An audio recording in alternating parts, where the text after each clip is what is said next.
está começando a conversa de redação com a participação do Eduardo Costa, do João Moreira e da Rita Mundim. Você, ouvinte Itatiaia, também pode participar, opinando pelo WhatsApp do jornalismo, 99996-7074. 99996-7074. Você manda pra gente uma mensagem de texto com a sua opinião. Não esqueça de colocar o seu nome e o seu bairro para facilitar a nossa interação aqui. A Prefeitura de Belo Horizonte recorre da decisão do Tribunal de Justiça, da Justiça de primeira instância, que mandou reabrir bares, restaurantes e lanchonetes na capital mineira, meu caro Eduardo Costa. Bom dia para você. Bom dia a todos. Vamos dividir a coisa por partes. Primeiro, importante dizer que essa decisão seguramente cai hoje. O juiz atuou como alguém atento às questões legais e à participação dos cidadãos. Agora, o tribunal age de uma forma muito mais política e de muito mais de poder para poder. Além do que, as prefeituras estão autorizadas pelo Supremo Tribunal Federal, que é a Corte Maior, a cuidarem da crise sanitária. Agora, o juiz deu recados importantes, falou em tirania. Ele disse que é preciso conversar com os vereadores, com os representantes das atividades econômicas, que é tudo que nós estamos falando o tempo todo aqui na Rádio Itatiaia. Lembrando que esse é o mesmo juiz que disse que não se pode fazer uma barreira na entrada da cidade para barrar ônibus de cidades vizinhas. Esse é o mesmo cidadão que disse que não pode o prefeito, numa canetada, dizer que quem tem mais de idade e tem o direito ao passe livre só pode andar no ônibus em horário tal e tal. Então, essa sentença do Dr. Wagner Machado diz muitas verdades e traz muitos alertas que nós fizemos aqui ao longo do tempo. De que não podem 4 pessoas decidir tudo durante 4 meses e deixar os outros de boca aberta esperando a decisão. Outra coisa, ele não abriu já a reabertura de bares e restaurantes mediante uma série de normas que são semelhantes a protocolos que existem em outras cidades. Então, o que ele está dizendo é que há um desespero da atividade econômica, e há. Então, ninguém precisa esperar que os bares vão ser abertos hoje. Nem a Brasel quer isso. A entidade foi à justiça para dizer, epa, nós existimos, vamos conversar. Mas ela também sabe que é preciso seguir alguns trâmites. Então, a coisa é muito mais didática, é muito mais pedagógica do que propriamente uma mudança de rumos. Agora, isso põe mais pressão na prefeitura, que seguramente amanhã vai anunciar uma data para a reabertura das atividades econômicas, simplesmente porque ninguém aguenta mais. É isso que o juiz está dizendo na sentença. É isso que quem quer ver a coisa com olhos isentos está enxergando e não é de hoje. É isso. Ô Rita Mundim, a prefeitura já recorreu e pelo histórico aí de decisões sobre assuntos muito polêmicos, é possível que ela caia nas próximas horas. Você imagina dessa forma também? Pois é, né? É lamentável que isso esteja acontecendo, né? Que tenha sido necessário que a Brasel tenha recorrido à justiça pela falta de diálogo, né? Então, essa falta de diálogo, ela acaba com a transparência. Então, o que o Eduardo falou com muita propriedade, e a gente tenta resumir aqui, é que faltou, né? Com essa categoria, faltou diálogo, faltou critério, né? E faltou uma certa transparência do que poderia ser feito, do que está sendo discutido, porque não teve discussão. Então, na hora que você fecha a porta do diálogo, você vai dificultando até as atitudes mais positivas, ideias que poderiam vir dos próprios proprietários de bares e restaurantes, porque, como eu já disse aqui, eles que estão lá na ponta sofrendo. E eles estão olhando o que está acontecendo no mundo inteiro e buscando alternativas para funcionar com segurança, porque todo mundo sabe que a coisa mais sagrada que tem é a vida. Então, ninguém quer retomar também nenhum tipo de atividade sem que haja protocolos sanitários de segurança. Então, resumindo, a falta do diálogo, da transparência, de critérios, levou a esse confronto, né? Confronto judicial. Então, é necessário agora que esse diálogo seja retomado e que protocolos sanitários sejam discutidos para que a atividade volte. Então, o juiz foi muito feliz, né, ao apontar essas falhas. Mas, enfim, vamos torcer para que o diálogo, o que está acontecendo no resto do mundo, os protocolos sanitários sejam discutidos e os bares, restaurantes que são tão característicos de Minas Gerais. Nós não temos mar, né? Minas não tem mar, tem bar. Então isso faz parte da nossa cultura. Então é um setor enorme que está sofrendo muito. Então, com juízo, bom senso, vamos tentar retomar essas atividades. Aqui pelo WhatsApp, o Juliano Martins, do Padre Eustáquio, está dizendo o seguinte, que essa decisão é o Poder Judiciário roubando prerrogativas, direitos, atribuições de outros poderes. Basta. Palavras do Juliano Martins. Júnior Moreira. Eustáquio, bom dia mais uma vez para você, para a Rita, para o Eduardo, para os ouvintes do Conversa de Redação. Eustáquio, vou tentar condensar tudo que eu apurei agora cedo em torno dessa situação. Quando eu fiquei sabendo dessa decisão judicial, eu fiquei sem entender um ponto. Por que logo a Abrazel, depois que tinha ganhado na justiça, foi pedir mais uma reunião com a prefeitura? Porque as reuniões vêm acontecendo. E já tem um tempo que elas vêm acontecendo. Então esse negócio do diálogo não é muito bem assim. O diálogo vem acontecendo nos bastidores e a gente sabe como é que essas coisas funcionam. E eu fiquei sem entender. Eu falei, por quê? Já teve uma decisão na justiça, ok. Por que o pessoal da Abrazel foi logo falar, opa, peraí, não, vamos ter uma reunião hoje na prefeitura? Isso me intrigava. E eu descobri essa resposta. Por quê? A decisão desse juiz, que é um juiz polêmico, ele aparece em muitas decisões, o Eduardo citou algumas e tem outras que eu posso citar também, a questão da lei dos shoppings no estacionamento, shoppings no estacionamento, iate clube, tudo tem alguma decisão envolvendo esse juiz que deu a decisão ontem.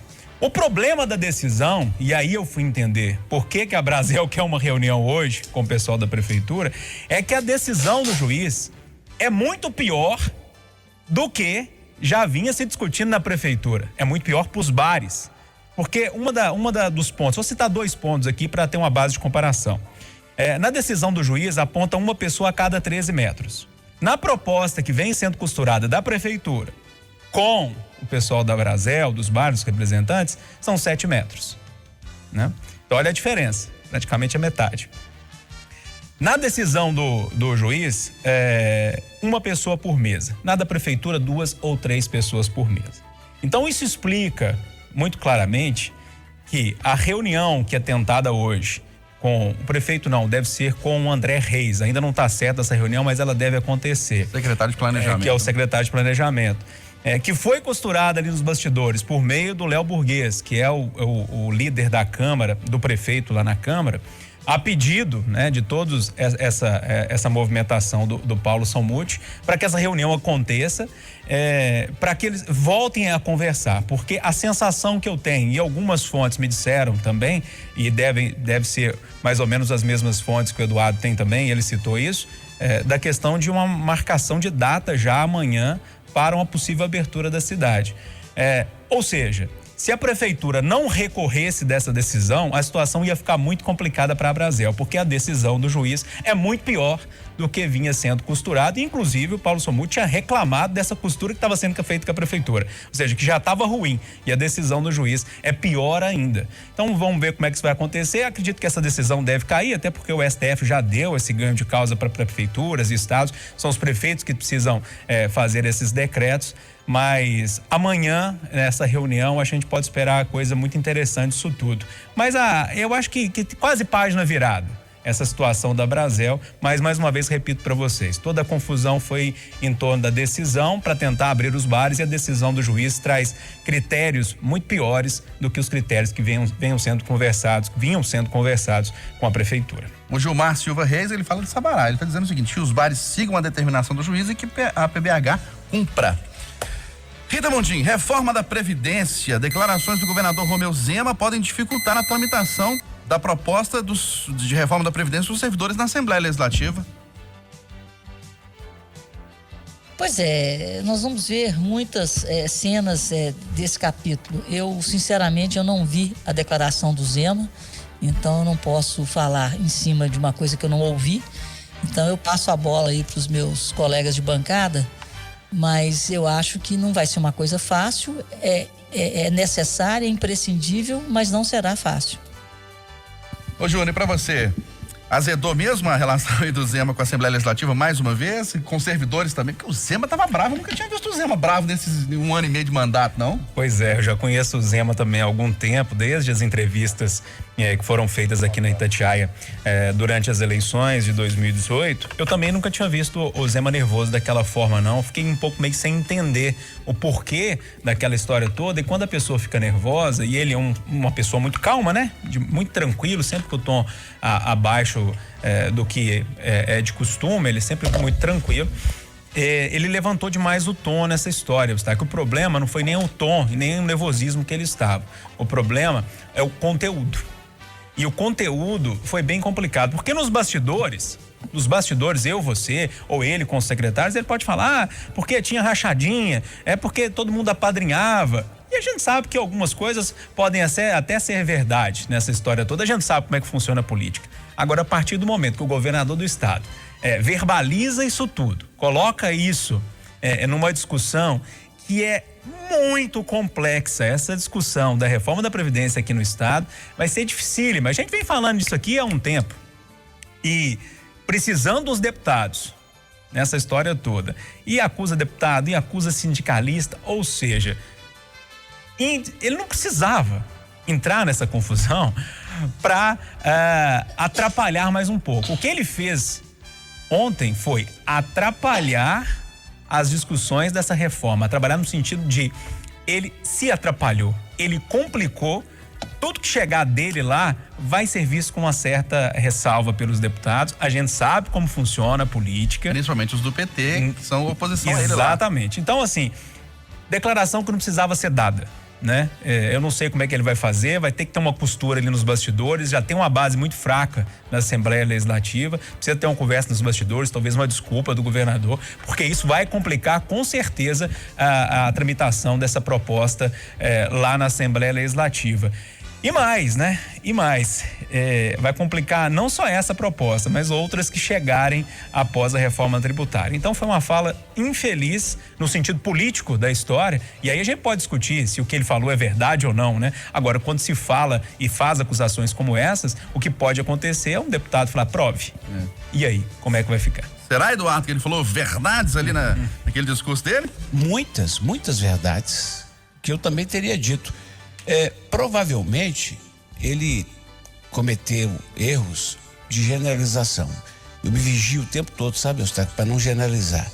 Você não pode qualificar todos os trabalhadores do serviço público, botar tudo num balaio só, porque você vai deixar subentendido que a professora ganha bem, o que é um absurdo. Você vai deixar subentendido que um técnico de enfermagem ganha. Agora, que tem castas dos servidores públicos que sequestraram o Estado para estão quebrando a nação, isso é a coisa mais verdadeira. Que tem um déficit previsto para esse ano de 19 bilhões de reais na Previdência do Estado, é verdade. Mas o Estado tem que cobrar dos grandes devedores, é verdade. O Estado concede muitas benesses, como a Aécio fazia com a JBS, a gente descobriu depois, em troca de propina. Verdade. Agora, que tem que reformar, tem. E o que o Zema deixou subentendido é o seguinte: ele tem a vida dele arrumada. Daqui a 2 anos e meio, ele volta para Araxá e vai curtir a vida dele. Se esses deputados optarem por ficar borrando nas calças e não reformar, eles vão entrar para a história como aqueles que acabaram de jogar a terra por cima, porque a sepultura foi aberta por Pimentel, Anastasia, Aécio e muitos desses sindicatos que o Zema criticou e que estão esperneando hoje, ficaram calados. Então, a verdade dói, às vezes precisa ser dita, o preço pode ser caro, mas precisa dizer, senhor Eustáquio. Tá certo, vamos falar de um assunto denso aqui, mas que a gente vai tentar traduzir, simplificar para o ouvinte Itatiaia. Reforma tributária, elaborada pelo governo, será entregue hoje pelo ministro da Economia, Paulo Guedes, ao Congresso Nacional. A primeira parte da proposta, que modifica, né, Júnior Moreira, uma expressão que você usou, a forma de cobrar impostos no Brasil, a primeira parte da proposta prevê a unificação de 2 tributos federais, o PIS e a COFINS, criando o chamado IVA, Imposto de Valor Agregado. A alíquota deve ficar entre 11% e 12%. O ponto mais polêmico, a criação de um imposto sobre as transações eletrônicas, com alíquota de 0,2%, só deve ser enviado pelo governo em agosto. A promessa é usar a arrecadação para reduzir as taxas pagas pelas empresas sobre as contratações. Para o presidente da Câmara Federal, Rodrigo Maia, o ideal seria que a reforma fosse mais ampla. Vamos ouvir. Acho que a proposta do governo vem em boa hora, ela é parte das duas PECs que tramitam na Câmara e no Senado e vamos discutir as matérias. Aquela que tiver voto, nós vamos construir a maioria para aprová-la. O ideal, claro, é que a gente possa fazer a reforma mais ampla possível, mas às vezes o mais amplo não é o possível. Então, o governo trata de 2 impostos, nós tratamos dos 5. PIS, COFINS, ele trata, nós incluímos IPI, ICMS e ISS, que nós achamos que o impacto para a melhoria do ambiente de crescimento do Brasil é muito grande a PEC. Mas, se as condições existirem apenas para a votação do projeto do governo, nós vamos avançar do mesmo jeito. O importante é que a gente avance e que a gente dê melhores condições tributárias para aqueles que querem investir no país. Olha, os parlamentares estão mobilizados para derrubar o veto do presidente Jair Bolsonaro, que acaba com a desoneração da folha de pagamentos de 17 setores no começo de 2021, ano que vem. Outras 2 propostas de reforma tributária tramitam no Congresso, uma na Câmara e outra no Senado. Rita Mundim, você que é nossa colunista de economia, especialista no assunto, traduza pra gente, por favor. Olha, na verdade, o que estão tentando é um consenso, porque tem 2 grandes propostas, digamos assim. A que já está na Câmara, e ela prevê um imposto similar ao IVA que é praticado na Europa, que seria a unificação de vários tributos, no caso 5, incluindo aí ICMS, ISS, PIS, COFINS e IPI. E existe uma outra proposta, que é a do governo, que seria a junção de 2 impostos, do PIS e do COFINS, com uma alíquota em torno de 12%, e esses impostos unificados teriam o nome de contribuição sobre bens e serviços.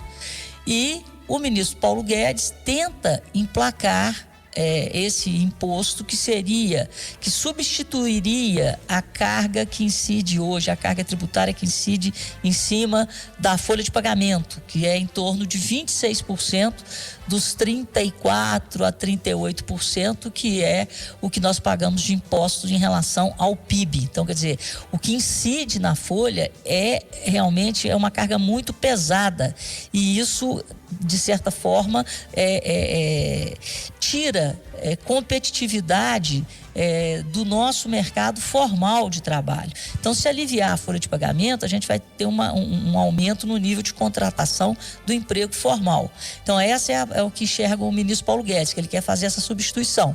Mas ele acha que nessa altura do campeonato isso pode ser colocado mais tarde, em agosto, mas isso já está na mesa.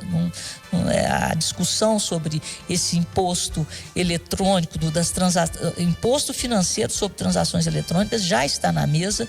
Eu acho que é um imposto inteligente, é um imposto moderno, é um imposto transparente, controlado, quase que tem assim uma vacina anticorrupção, né?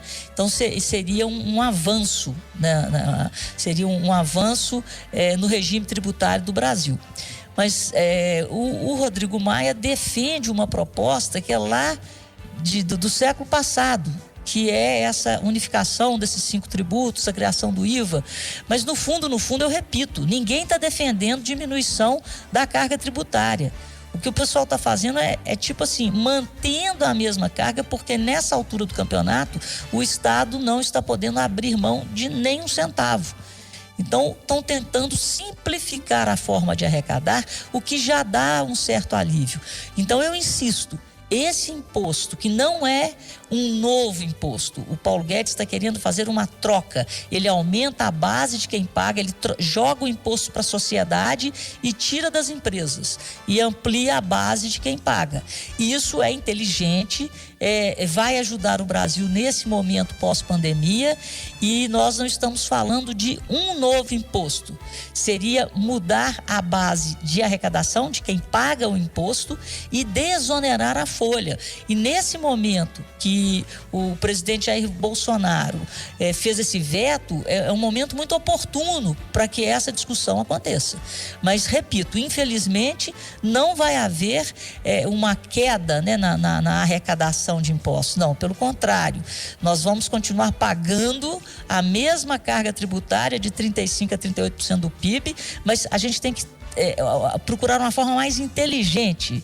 O que o Paulo Guedes quer é aumentar a base, porque aí todo mundo paga, mas paga menos, e tirar essa carga enorme que incide sobre a folha de pagamentos. E você, João Moreira, consegue traduzir? Você tem 15 minutos para falar? Vamos até as 9h15. É um dos assuntos mais densos que eu já esbarrei na minha vida como repórter.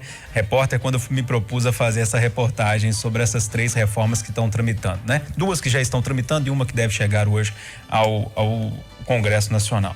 Eustáquio, eu acho que, para resumir, quando eu estava aprendendo a fazer texto de jornalismo, teve uma chefe minha que falou assim: olha, você contaria essa história assim para sua mãe? Não. Eu falei, então conta como se você estivesse contando para sua mãe. Então eu vou tentar contar como se eu estivesse contando para minha mãe. Primeira coisa, ninguém vai pagar menos imposto no Brasil com essa reforma tributária. Ou seja, você vai continuar pagando o mesmo imposto sempre. O que está acontecendo? É uma simplificação. Essa simplificação quer dizer o seguinte: alguns impostos vão juntar, outros vão ser separados e alguns outros podem ser criados na troca com outro imposto. Ou seja, tudo continua do jeito como está, você vai continuar tirando dinheirinho do seu bolso do mesmo jeito, ninguém vai pagar menos imposto no Brasil. E nessa confusão toda em Brasília tem 2 polêmicas. Uma que muita gente está chamando de nova CPMF, que é essa transação por meios eletrônicos, que é uma proposta do governo.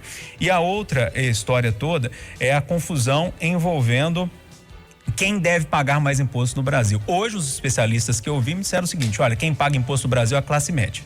E os mais ricos precisam começar a pagar, de alguma forma, impostos no Brasil. Então, as 2 polêmicas estão aí, na questão dessa nova CPMF e também nessa questão envolvendo quem paga mais imposto no Brasil, quem deve pagar, né?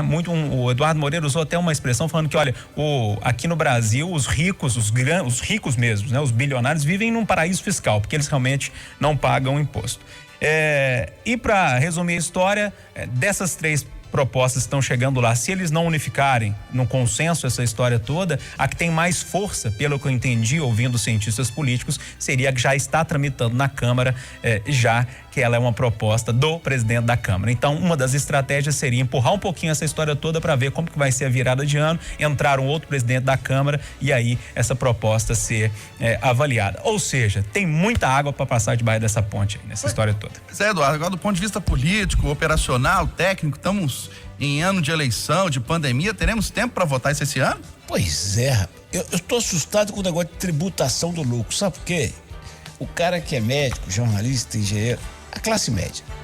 O cara é assalariado, ele paga imposto de renda. Eu nunca achei que salário fosse renda, mas paga.